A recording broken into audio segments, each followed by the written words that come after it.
MLA কে খুশি করার জন্য নয়, কোন প্রধান রাষ্ট্রপতিকে খুশি করার জন্য নয়, কোন সিএম কে খুশি করার জন্য নয়, এমন একজনকে খুশি করতে বসেছি খোদার কসম, সে যদি খুশি হয়ে যায় কিয়ামতের দিনে তোমাকে সাফায়াত করে আল্লাহর জান্নাতে পৌঁছাবে। জোরে বলেন সুবহানাল্লাহ। তাই তো এসে বসেছি, কি দরকার ছিল? আজকের দিনে প্রায় জলসায় দেখতে পাওয়া যায় বাধা সৃষ্টি হচ্ছে।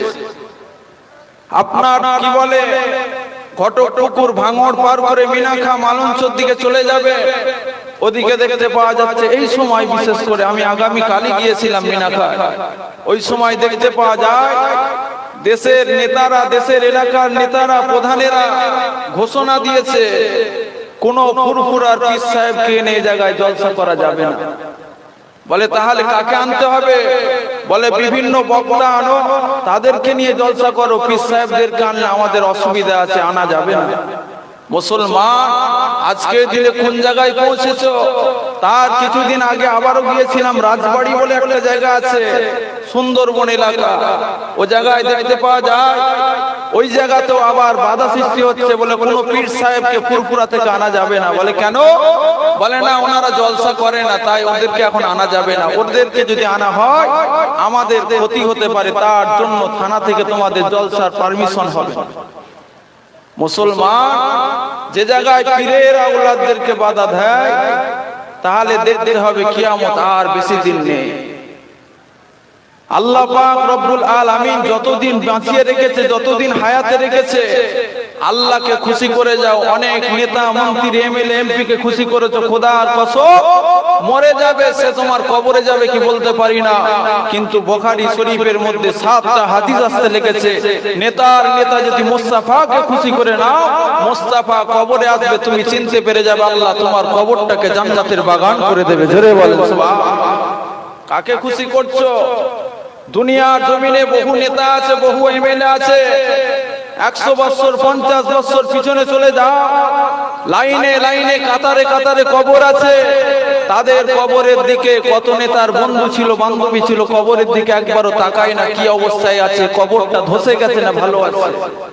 আর যদি ভালো মানুষের সাথে সম্পর্ক রাখো, নামাজীর সাথে সম্পর্ক রাখো, আলেমের সাথে সম্পর্ক রাখো, হাফেজের সাথে সম্পর্ক রাখো, পীর সাহেবের সাথে সম্পর্ক রাখো, পীরজাদার সাথে যদি সম্পর্ক রাখো, খোদার কসম একদিন না একদিন তোমার কবরে যে দুটো হাত তুলে দুটো চোখের পানি ফেলবে, আল্লাহ যদি চায় তোমার কবরে আযাবকে আল্লাহ মাফ করতে পারে। জোরে বলেন সুবহানাল্লাহ। সেই জায়গায় এসেছো, খুশি করতে হবে আল্লাহকে, খুশি করতে হবে নবীকে। দুনিয়ার কোন নেতা মন্ত্রীকে খুশি করে কবরে ছাড় পাওয়া যাবে না। মুসলমান ঘরে ছেলে মেয়েরা, আব্বারা, তরুণেরা,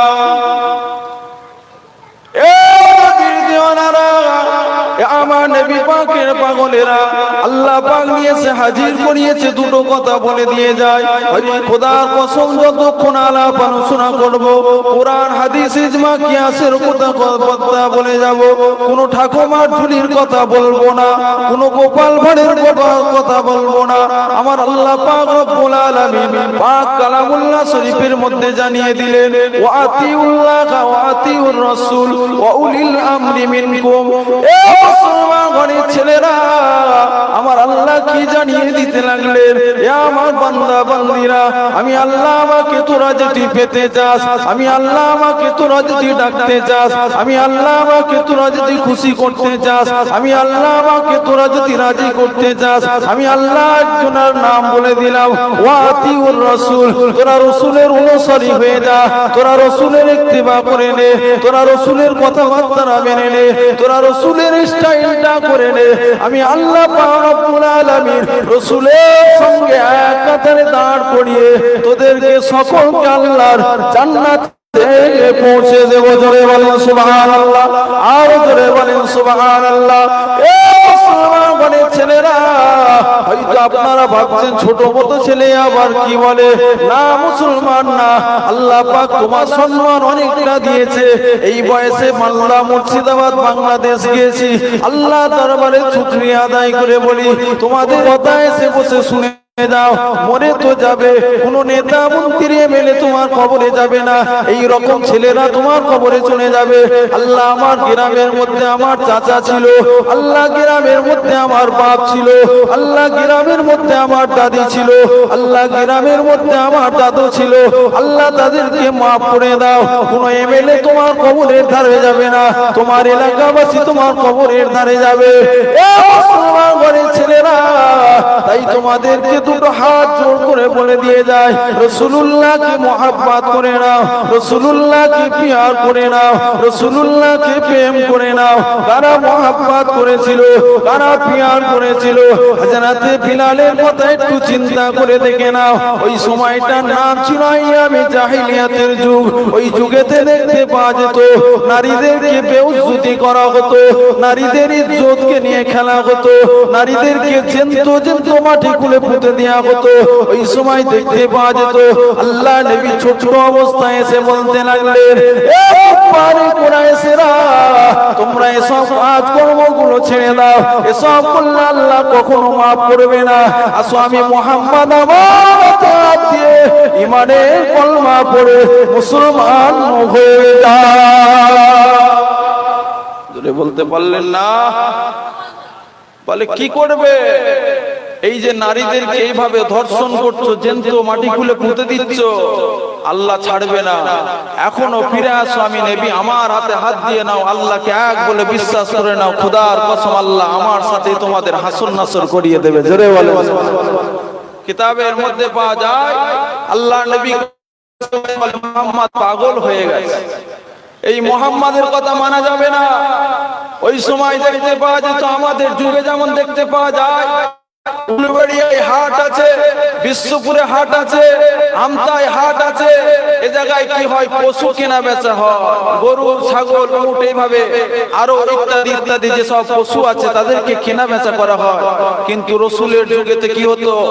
মানুষকে কেনা বেচা করতো, মানুষকে ওই সময় কেনা বেচা করে একজন বিক্রি করতো আর একজন কিনতো, কিনে নিয়ে যায় তাকে যা তার মতো খাটাতো, যেমন ইচ্ছা তেমন ভাবে কাজ করাতো। আবার তারপরে তাকে বলা হতো, তোমাকে এই পরিমাণে কেনা হয়েছে, যদি এই পয়সাটা তুমি, এই অর্থটা যদি শোধ করতে পারো তবে তোমাকে আজাদ করবো, তার আগে নয়।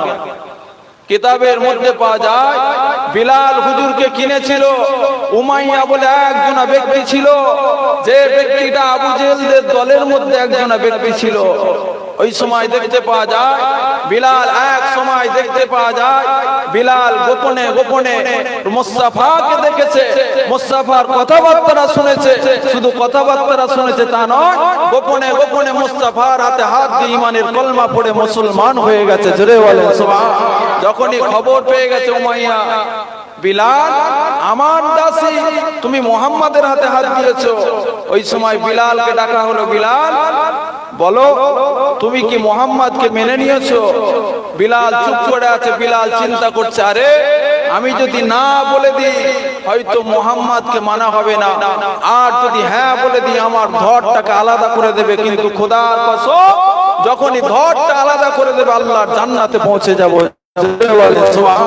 ওই সময় বিলাল হুজুর বলতে লাগে, উমাইয়া শোনো, তুমি আমার দুনিয়ার মালিক হতে পারো, আমি আজকে দিনে দেখে দেখে দেখে দেখে এমন একজনের হাতে হাত দিয়েছি যিনি মালিকের কাছে এমন বন্ধুত্ব, এমন সম্পর্ক করেছে, যখনই আমার জানটা চলে যাবে আমি অনন্তকালের জান্নাত পেয়ে যাব। জোরে বলে সুবহানাল্লাহ। কিতাবের মধ্যে পাওয়া যায় ওই সময় উমাইয়া মারতে লাগে, বাড়ির ভিতর থেকে চাবুক বার করেছে, বিলাল শেষ করে দেব, তুমি এখনো জান আছে, তুমি এখনো মুহাম্মদকে ভুলে যাও। বিলালের জবান থেকে একটাই কথা, উমাইয়া দুনিয়ার শাসন আমি চাই না, দুনিয়ার অর্থ আমি চাই না, দুনিয়ার নেতা মন্ত্রী আমি চাই না। উমাইয়া এতদিন পরে একজন ব্যক্তিকে দেখেছি, যে ব্যক্তিটা কখনো কারোর সাথে ঝগড়া করে না, কখনো কারোকে কটু কথা বলে না, কখনো কারোর সাথে মারপিট করে না, কিন্তু যখন তার কথাবার্তা শুনেছে আমার অন্তরেতে তার মহাব্বত পয়দা হয়েছে।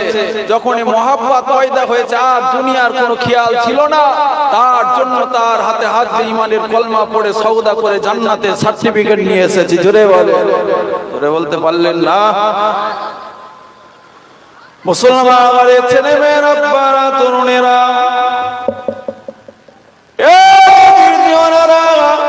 আমার নবী পাকের পাগলেরা, ওই সময় উমাইয়া কি করতে লেগেছে? চাবুক বার করে বিলালকে আঘাত করতে লেগেছে। বিলাল, এখনো তুমি মুহাম্মদকে ভুলে যাও, তোমাকে আমরা ছেড়ে দেব, আর তোমাকে আঘাত করবো না। বিলাল, এখনো সময় আছে, তুমি পরিবর্তন হয়ে যাও। বিলালের জবান থেকে একটাই কথা, দুনিয়ার মালিক উমাইয়া, আজকের দিনে তুমি শুনে রেখে দাও, আজকের দিনে তুমি জেনে রেখে দাও, তুমি আমাকে মারছো মারো, যতক্ষণ পর্যন্ত আমার শরীরে খুন আছে, যতক্ষণ পর্যন্ত আমার জবানে কথা আছে, যতক্ষণ পর্যন্ত আমার শরীরে জান আছে, ততক্ষণ পর্যন্ত এই জবান মুহাম্মাদের কাছে বিক্রি হয়ে গেছে। এই জবানটা মুহাম্মদ মুহাম্মদ করতে থাকবে। ধরে বলবেন না, মারছো মারো, যতক্ষণ জান আছে, যতক্ষণ জবানে কথা আছে, ততক্ষণ এই জবানে মুহাম্মদ ছাড়া দ্বিতীয় কারোর স্থান হবে না। উমাইয়া আরো মারতে লেগেছে। লাস্ট পর্যায়ে দেখতে পাওয়া যায় বিলালকে বলে, বিলাল সময় আছে, শুধরে যাও।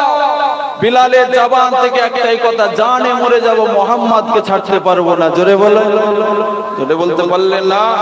বিলালের দুটো হাতে দুটো পায়ে দড়ি বেঁধেছে, দড়ি বেঁধে মরুভূমির উপরে শুইয়ে দেওয়া হয়েছে। কিতাবের মধ্যে এসেছে উটকে নিয়ে এসে হাজির করা হয়েছে।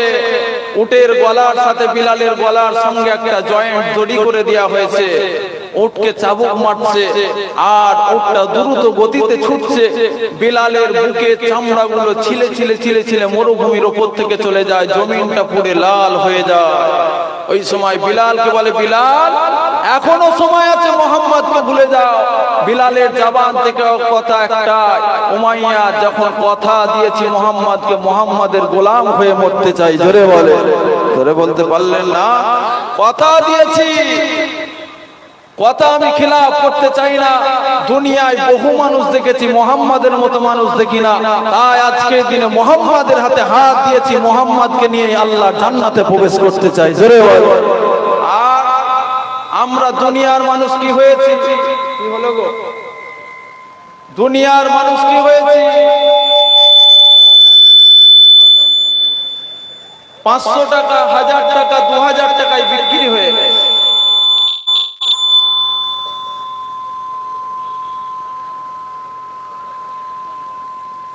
মানুষ এখন মানুষের মতো নেই।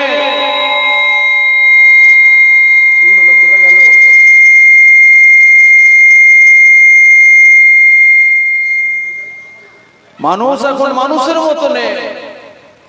মানুষ অল্প টাকার মধ্যে ঈমান হারা হয়ে গেছে, জালেমদের সঙ্গে হাত মিলিয়ে দিয়েছে। আর দেখতে পাওয়া যায় কখনো রসুল রসুল করে, কখনো বেধর্মীদের নাম নিয়ে হই হই করে। না, কখনো তোমাকে সেই বেধর্মীর সঙ্গে কখনো তুমি জান্নাতে যেতে পারবে না। কিতাবের মধ্যে এসেছে, মিশকাত শরীফ হাদিস শরীফের মধ্যে এসেছে, মান তাসাব্বাহা বিকওমিন ফাহুয়া মিনহু। দুনিয়ার জমিনে যদি তোমার জেনাখোর বন্ধু হয়, দুনিয়ার জমিনে তোমার যদি তাড়িখোর বন্ধু হয়, দুনিয়ার জমিনে তোমার যদি ব্যভিচারী বন্ধু হয়, দুনিয়ার জমিনে তোমার যদি চরিত্রহীন বন্ধু হয়, ময়দানে মাহশরের দিনে তো ওই বন্ধুকে তুলবে, একসঙ্গে এক কাতারে দাঁড় করাবে। বন্ধু যদি জাহান্নামায় জেনার কারণে যায়, তার সাথে তোমাকেও আল্লাহ পাঠাবে। বন্ধু যদি তাড়ি খাওয়ার জন্য আল্লাহ যদি জাহান্নাম দেয়, তার সাথে তোমাকেও পাঠাবে। বন্ধু যদি জিনাখোর, তাড়িখোর, জুয়াখোরের মতো যদি আল্লাহ জাহান্নামায় যায়, তোমাকেও তার সঙ্গে পাঠাবে। আর যদি রাসূল বলছে আল উলামা ওয়ারাসাতুল আমবিয়া, আর যদি কোনো ব্যক্তি আলেমদের সোহবতে বসে যায়, সেটা যদি হাক্কানি আলেম হয়, খোদার কসম আল্লাহ ওই আলেমের সঙ্গে তোমাকেও জান্নাত দিয়ে দেবে। জোরে বলে, জোরে বলতে পারলেন না? মুসলমানের ছেলে মেয়েরা, আব্বারা, তরুণেরা,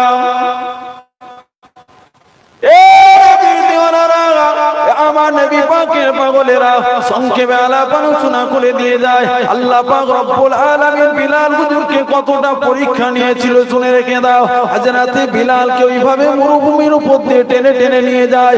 ওই সময় উমাইয়া বলতে লেগেছে, এ বিলাল, এখনো সময় আছে, তুমি মুহাম্মদকে ছেড়ে দাও, এখনো সময় আছে, তুমি মুহাম্মদকে ভুলে দাও। বিলালের জবান থেকে একটাই কথা, জবানটা আল্লাহ যতক্ষণ দিয়ে রেখেছে, জানটা আমার মধ্যে যতক্ষণ আছে, ততক্ষণ মুহাম্মদকে ভুলতে পারবো না। অপর সাইড থেকে দেখতে পাওয়া যায় আল্লাহ নবীর প্রথম সাহাবা হযরত আবু বকর সিদ্দিক রাদিয়াল্লাহু তাআলা আনহু, হুজুর আমার ওই সময় এই পথ দিয়ে হেঁটে হেঁটে ব্যবসার জন্য যাচ্ছিলেন।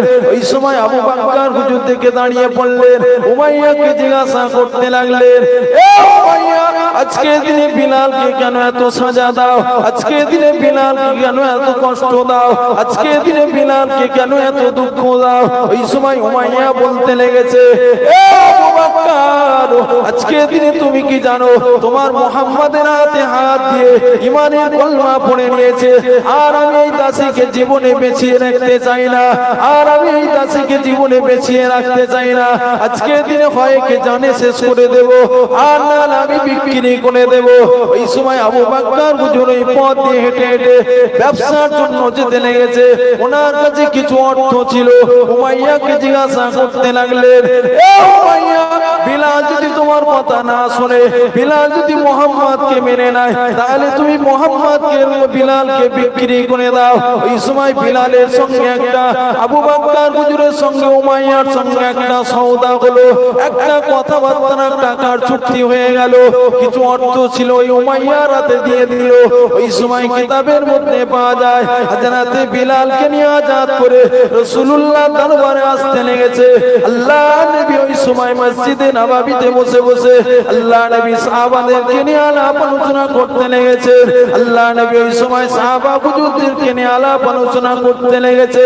দূর থেকে দেখতে পাই আবু বকর বিলালকে সঙ্গে নিয়ে এসেছে। আবু বকর বিলালকে যখন সঙ্গে নিয়ে আসতে লেগেছে, বিলালের সারা শরীর থেকে খুনগুলো টপ টপ টপ টপ করে পড়তে লেগেছে। বিলালের শরীরে আর কিছু নাই।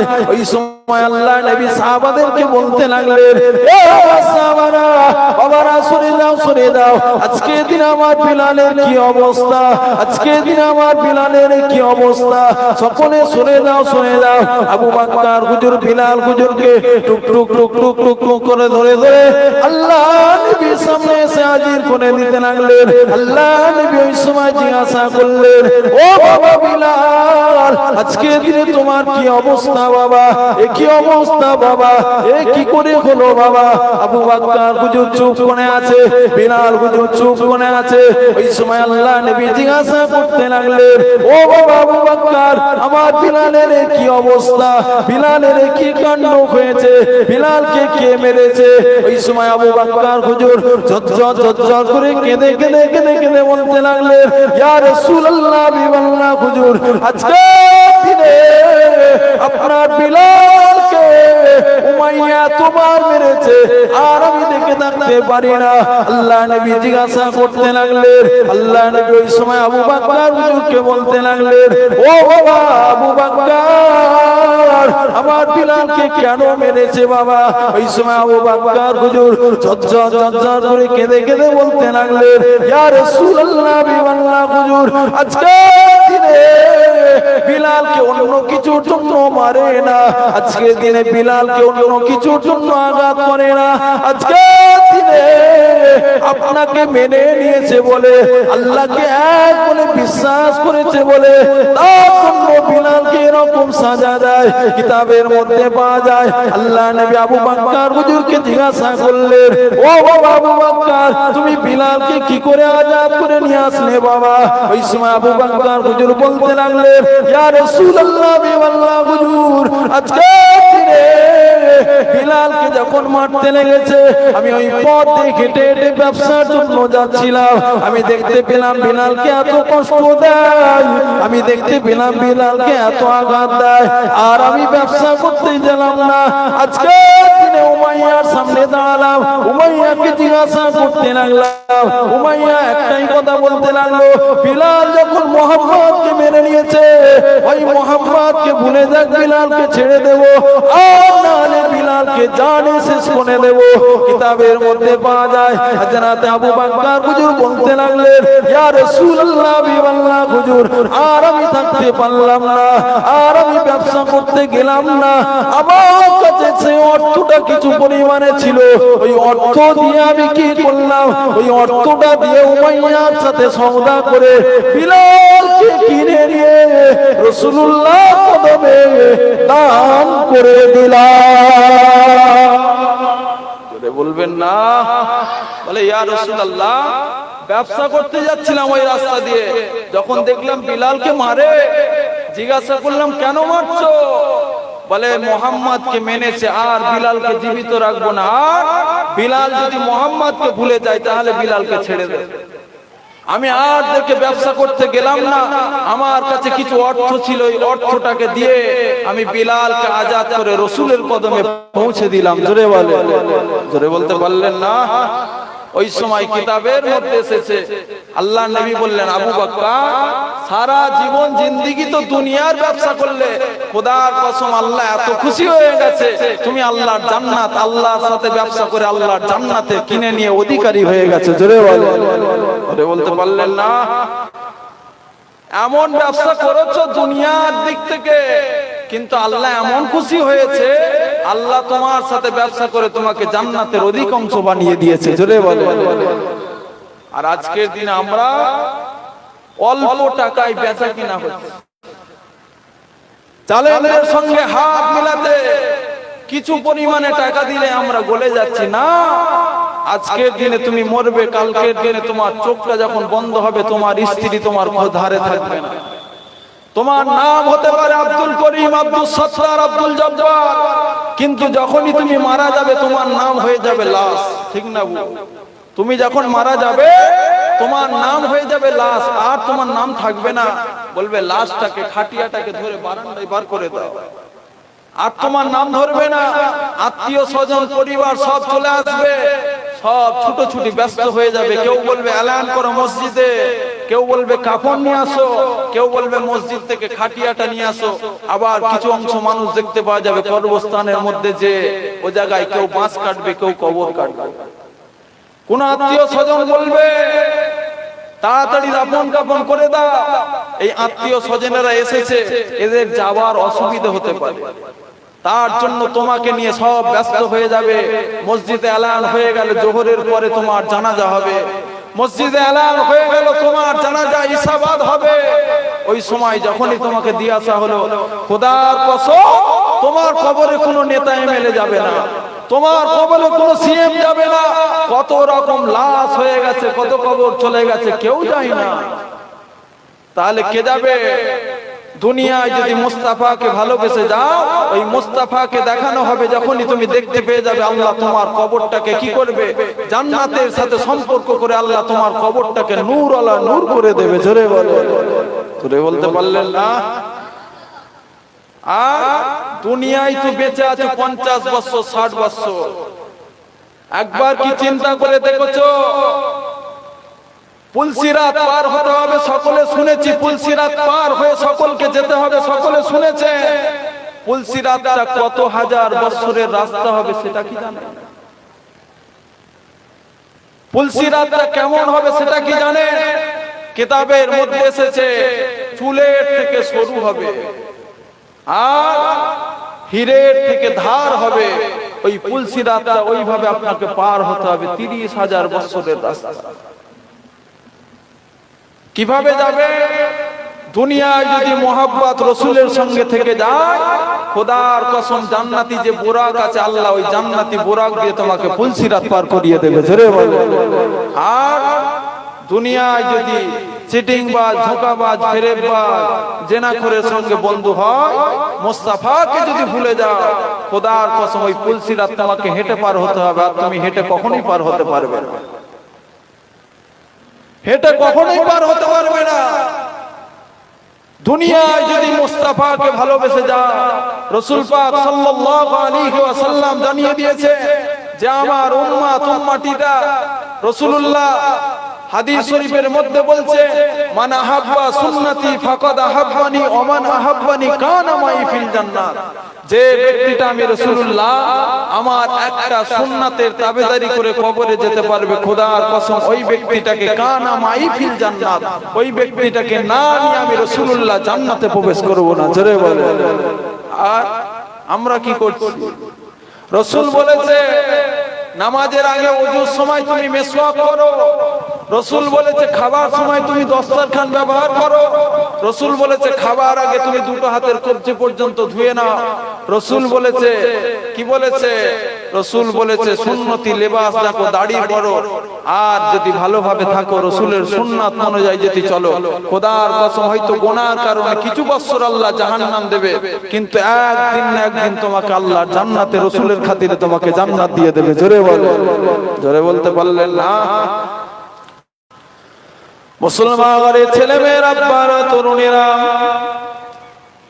এ নবীর দিওয়ানারা, এ আমার নবী পাকের পাগলেরা, আল্লাহর বান্দা তুমি যে হয়েছো, রাসূলুল্লাহর উম্মত তুমি যে হয়েছো, তৎকালীন সময় তুমি দেখে নাও রাসূলের যুগে যখন ছিলেন ওই সময়তে নামাজ ছিল না, ওই সময় রোজা ছিল না, ওই সময় হজ ছিল না, ওই সময় যাকাত ছিল না, ওই সময়তে দান খায়রাত ছিল না, ওই সময় কি ছিল? মক্কার ভিতরেতে 360টা মূর্তি ছিল। ওই সময়তে দেখতে পাওয়া যেত আবু জেহেলের দলেরা, উতবা দলেরা, শিবা দলেরা, উমাইয়া দলেরা, ওরা কি করত? মূর্তি পূজা করত। আজ যে ব্যক্তিটা রাসূলুল্লাহকে মেনে নিত, আবু জেহেল তার উপরে টর্চার করত, উতবা তার উপরে টর্চার করত, শিবা তার উপরে টর্চার করত, তাকে কখনো মেনে নিত না। আল্লাহ নবী যখন আসতে লাগলেন, আল্লাহ নবী সকল ব্যক্তিকে বলতে লাগলেন, এ মক্কাবাসীরা, আমি নবী তোমরা আমাকে মেনে নাও, আল্লাহকে এক বলে বিশ্বাস করে নাও। আল্লাহকে এক বলে বিশ্বাস করে নেবে যখন, আল্লাহ পাক রব্বুল আলামিন আপনার আমার নবীর খাতিরেতে আল্লাহ নসিব করে দেবে। জোরে বলেন সুবহানাল্লাহ, আর জোরে বলেন সুবহানাল্লাহ।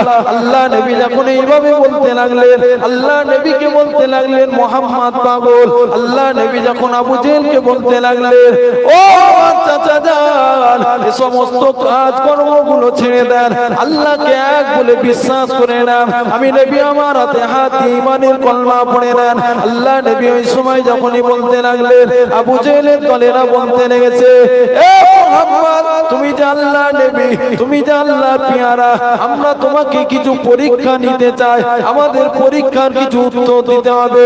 ওই সময় কিতাবের মধ্যে পাওয়া যায় আবু জেহেল যখন এইভাবে বলতে লেগেছে, ওই সময় আল্লাহ নবী বলতে লেগেছে, ও আমার চাচা যান, কি পরীক্ষা নেবেন, কি সওয়াল করবেন? ওই সময় আবু জেহেল বলতে লেগেছে, বাবা মুহাম্মদ, আল্লাহ তোমাকে নবী করেছে, আল্লাহ তোমাকে নবী করেছে, যদি সত্য নবী হয়ে থাকো চলো আমার সঙ্গে চলো। পুরাতন কবরস্থানের দিকে নিয়ে যাওয়া হলো, আল্লাহ নবীকে ওই সময় নিয়ে যাওয়া হলো, আল্লাহ নবীকে দাঁড় করিয়ে দেওয়া হলো, বহুত পুরাতন কবরের সামনে দাঁড় করিয়ে দেওয়া হলো। আল্লাহ নবীকে বলতে লাগলেন, এ মুহাম্মদ, আজকের দিনে তুমি যদি সত্য নবী হয়ে থাকো, তুমি আজকের দিনে এই মানুষটাকে কবর থেকে তুলে দাঁড় করিয়ে দাও। আল্লাহ নবী চুপ করে গেলেন। হযরতে জিবরাইল আলাইহিস সালামকে আল্লাহ পাঠিয়ে দিলেন, জিবরাইল চলে আসলেন, আল্লাহ নবীকে ওই সময় বলতে লাগলেন, ইয়া রাসূলুল্লাহ বিওয়াল্লাহ, হুজুর, হুজুর আপনি ঘাবড়ে যাবেন না, হুজুর আপনি চিন্তিত হবেন না, হুজুর কবরস্থানের সামনে দাঁড়িয়ে যান, ওই কবরবাসীর সামনে দাঁড়িয়ে যান, কোন বিসমিল্লাহ একবার পড়ে দেন। ওই সময় আল্লাহ নবী কি করতে লাগলেন? আল্লাহ নবী কবরের সামনে দাঁড়িয়ে গেলেন, কোন বিসমিল্লাহ পড়তে লাগলেন। ওই পুরাতন কবর থেকে একটা তাজা জিন্দা লাশ উঠে আল্লাহ নবীকে বলতে লাগলেন, ইয়া রাসূলুল্লাহ বিওয়াল্লাহ, হুজুর আমি বহু বছর আগে মারা গিয়েছিলাম, আমার মধ্যে ঈমান নাই, ইয়া রাসূলুল্লাহ বিওয়াল্লাহ, হুজুর আজকে দিনে আপনার নূরের হাতে হাতটা দিয়ে আমাকে মুহাম্মাদের হাতে হাত দিয়ে ঈমানের কলমা পড়ে মুসলমান করিয়ে দাও। তোরে বলবেন না? বলে ইয়া রাসূলুল্লাহ বহু বছর আগে মারা গিয়েছিলাম, ওই সময় নামাজ রোজা হজ যাকাত কিছু ছিল না, আপনি যদি আমার কবরের ধারে চলে এসেছেন, আমি ভাগ্যবান, আমি গর্বিত। আজকের দিন আপনার হাতে হাতটা দিয়ে আমাকে ঈমানের কলমাটা পড়িয়ে দেন, জোরে বলেন সুবহানাল্লাহ। আল্লাহ নবী ওই সময় ওই ব্যক্তিটার হাতে হাত দিয়ে ঈমানের কলমা পড়ে ব্যক্তিটাকে মুসলমান করিয়েছিলেন। পুনরায় আবার যেমন কবর ছিল আবার সেই রকম কবর হয়ে গিয়েছিল। আল্লাহ নবী বললেন, চাচা যান, এবার আপনি মেনে নেন, এবার আপনি মেনে নেন, আমার হাতে হাত দিয়ে ঈমানের কলমা পড়ে নেন। ওই সময় আবু জেহেল বলতে লাগে, মুহাম্মদ তুমি সব জায়গায় জাদু দেখাও, এই জায়গাতেও জাদু দেখিয়ে দিলে, এই মুহাম্মদকে মানা যাবে না। আবার কিছুদিন কেটে যায়, আল্লাহ নবীকে আবার বলতে লাগে, চাচা যান, আপনি যে সব কাজ কর্মগুলো করছেন, আল্লাহর জাহান্নাম আপনার জন্য সৃষ্টি হয়ে গেছে, এখনো সময় আছে, ফিরে আসেন। আমি মুহাম্মদ, আমার হাতে হাত দেন, আল্লাহকে বিশ্বাস করে ঈমানের কলমা পড়ে নেন, আল্লাহ জান্নাত দেবে।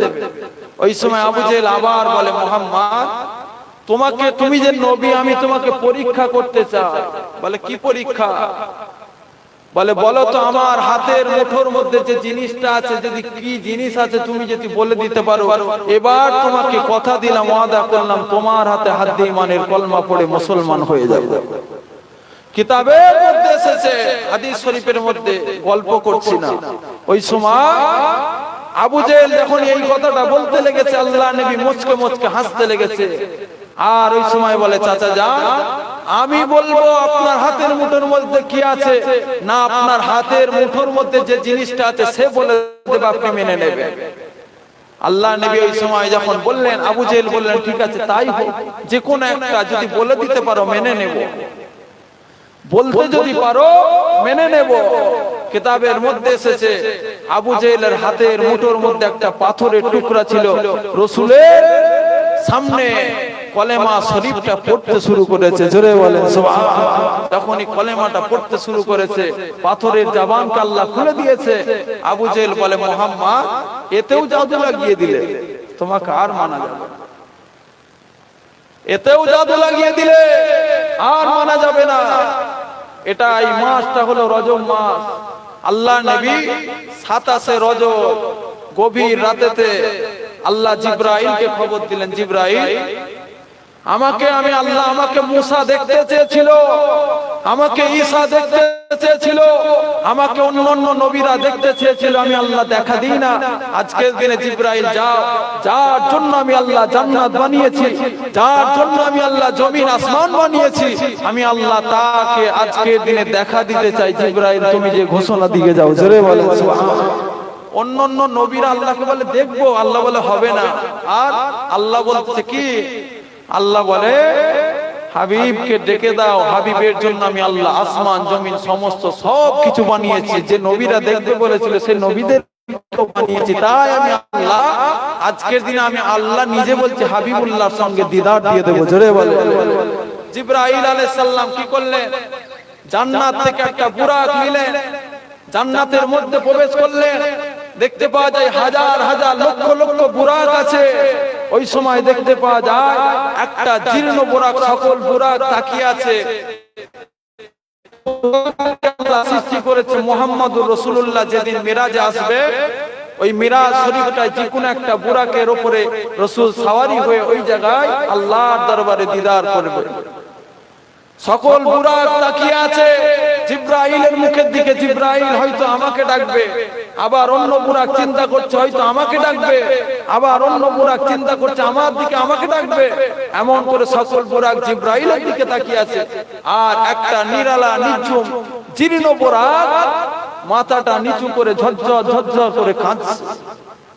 জিবরাইল আলাইহিস সালাম সামনে চলে গেলেন, যে জিজ্ঞাসা করছে কি ব্যাপার বুরাক, তুমি কাঁদছো কেন?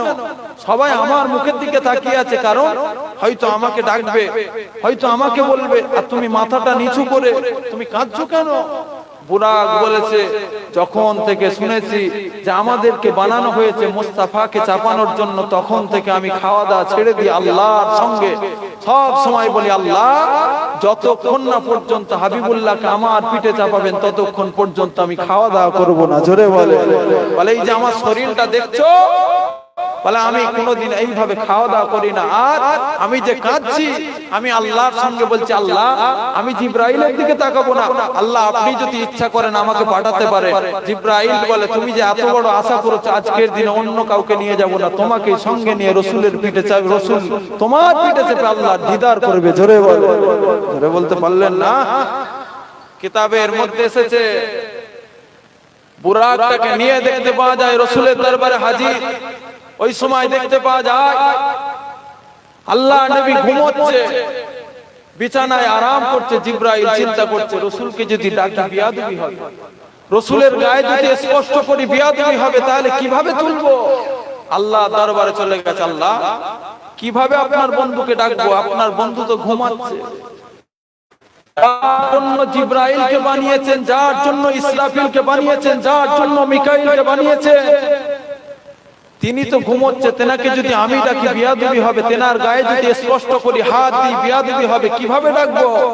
আল্লাহ বলে জিব্রাইল যার জন্য কুল কায়নাতকে বানিয়েছি তোমাকেও বানিয়েছি, তুমি যাও আমার হাবিবুল্লাহর কদমের ধারে বসে যাবে, তোমার জিহ্বা মোবারকটা আমার হাবিবের কদমে ঠেকিয়ে দেবে, একটা ঠান্ডা অনুভব হবে, আমার হাবিবুল্লাহ ঘুম থেকে উঠে যাবে। জোরে বলে, জোরে বলতে পারলেন না?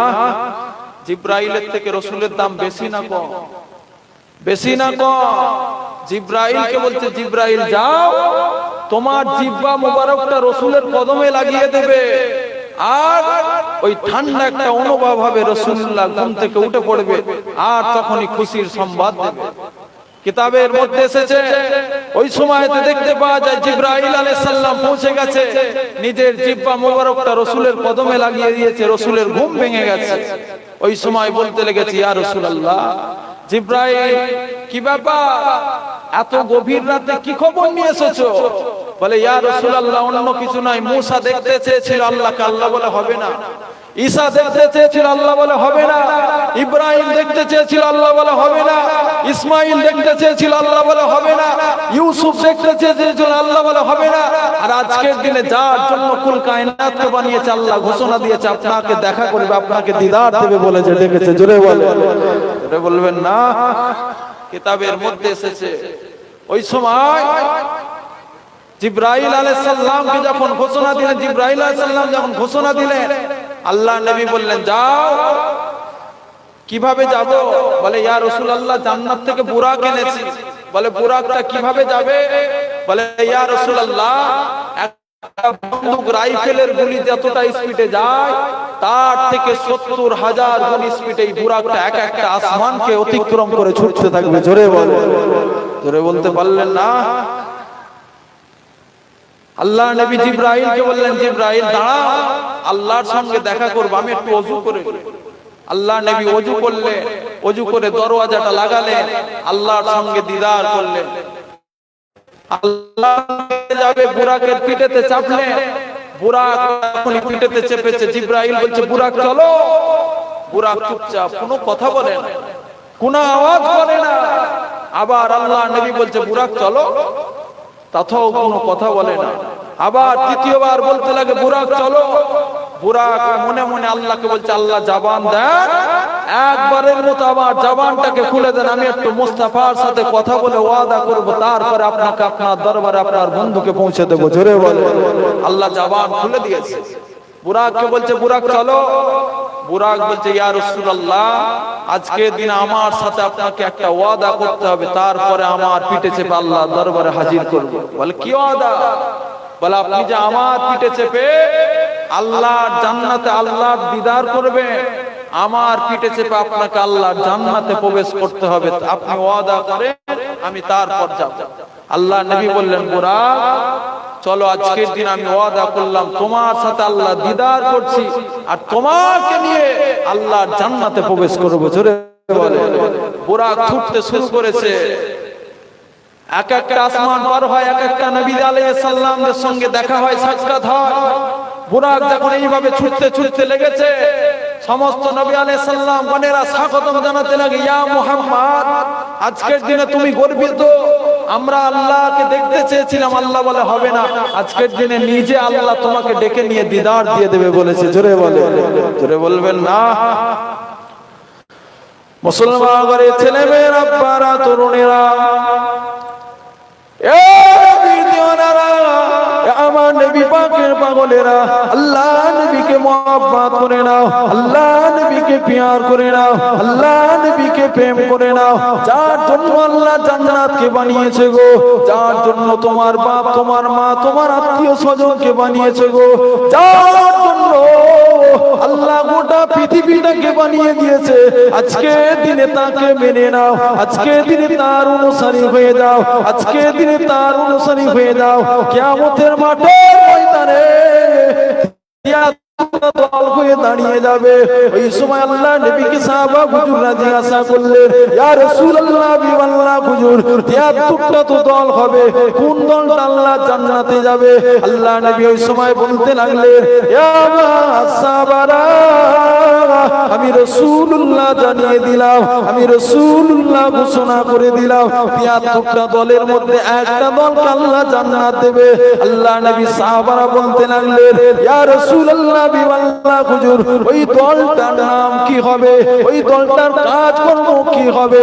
আল্লাহ নবী ওই সময় বলতে লাগলেন, আল্লাহ নবী সাহাবাদেরকে বলতে লাগলেন, এ সাহাবারা আমি রাসূলুল্লাহ জানিয়ে দিলাম, আজকে আমি রাসূলুল্লাহ ওই দলটার নাম বলে দিলাম, ওই দলটার আহলে সুন্নাত ওয়াল জামাত, ওই দলটার অনুসারী হয়ে যাও। আল্লাহ নবী ওই সময় সাহাবাদেরকে বলতে লাগলেন, এ সাহাবারা ওই দলটার কাজকর্মটা কি হবে শুনে রেখে দাও। ওই দলটার কাজকর্মটা আমি রাসূল যেভাবে নামাজ পড়ি ওই দলটা নামাজ পড়বে, আমি রাসূল যেভাবে আল্লাহকে ডাকি ওই ব্যক্তিগুলো আল্লাহকে ওইভাবে ডাকবে, আমি রাসূলুল্লাহ যেভাবে চলাফেরা করি ওই দলের ব্যক্তিগুলো ওইভাবে চলাফেরা করবে। এ সাহাবারা ওই দলটাকে তোমরা মেনে নাও, আমি রাসূলুল্লাহ আমার সাথে তোমার সাথে একসঙ্গে আল্লাহর জান্নাতে দেখা হবে। তোরে বলেন না সুবহানাল্লাহ। তাই হোক বহু দূর থেকে উলামা হযরত এসেছে, আপনারা যদি এই অবস্থায় থাকেন ইনিও দুটো কথা বলে শান্তি পাবেন না, আর এই মজলিসটার একটা সম্মান রক্ষা হবে না। তাই সকল গ্রামবাসী কিংবা এলাকাবাসী সকল ঘরের মানুষদেরকে বলি, সকলে পাক মজলিসে আসে, এনার একটা সম্মান আছে, এনার একটা ইজ্জত আছে। এভাবে যদি আপনারা রাস্তায় ঘোরাফেরা করেন, বাড়িতে বসে থাকে, কখনো এভাবে ঠিকঠাক হয় না, রাসূলুল্লাহকে খুশি করা হয় না। আশেপাশে যারা ঘোরাফেরা করছে সকলে চলে আসে, উলামা হযরত এসে গিয়েছে। আল্লাহ পাক রব্বুল আলামিন যতটা বলালেন বললাম, আপনাদেরই এলাকার ছেলে, আল্লাহ পাক আপনাদের বাপ মায়ের দোয়া, আমার বাপ মায়ের দোয়া বহু দূরে দূরে নিয়ে যায়। অনেক ওয়াজ নসিহত হয়, বেশি লম্বা চওড়া নয়। আল্লাহ পাক বলার থেকে এবং শোনার থেকে আল্লাহ বেশি বেশি আমল করার তৌফিক দান করে। সকলে বলেন আল্লাহুম্মা আমিন। উচ্চ আওয়াজে দরুদ শরীফ, আল্লাহুম্মা সাল্লি আলা